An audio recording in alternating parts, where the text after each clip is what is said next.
Hello दोस्तों, नमस्ते। मैं प्रेम बदारा ऑफिशियल में आप लोगों का स्वागत करती हूँ। कैसे हैं आप लोग? आशा है स्वस्थ बस मस्त होंगे।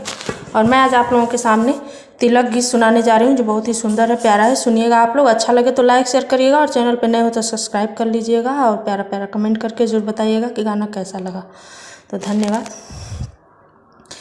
अरे ठाढ़ी बेटा कयम्मा तिलक नीरे खेली, ठाढ़ी बाबू कयम्मा तिलक निहारेली।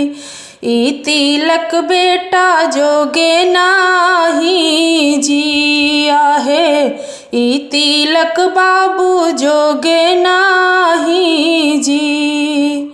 जैसन जैसन बर्तन साले रौरे ले आईनी है, ऐसन ऐसन बर्तन हम त चमरा के दिहली है।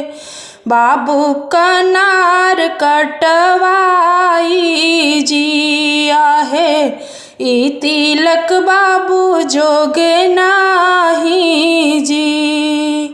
ठाढ़ बेटा क पापा तिलक निहारेला, ई तिलक बाबू जोगे नाही जिया है, ई तिलक बेटा जोगे नाही जी।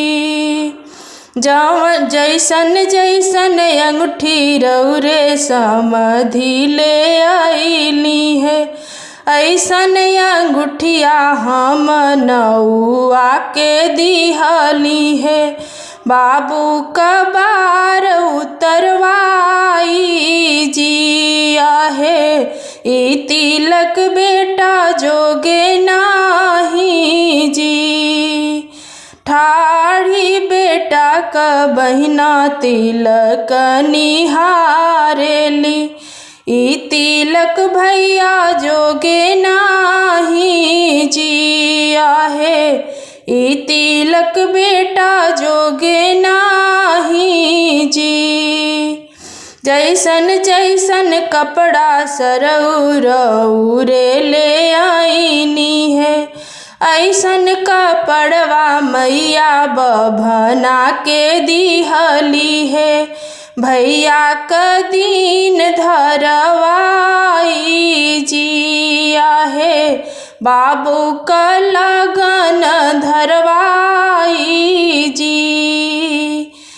ई तिलक भैया जोगे नाही जिया है, ठाढ़ी बेटा कयम्मा तिलक निहारेली, ई तिलक बेटा जोगे नाही जिया है, ई तिलक बाबू जोगे नाही जी।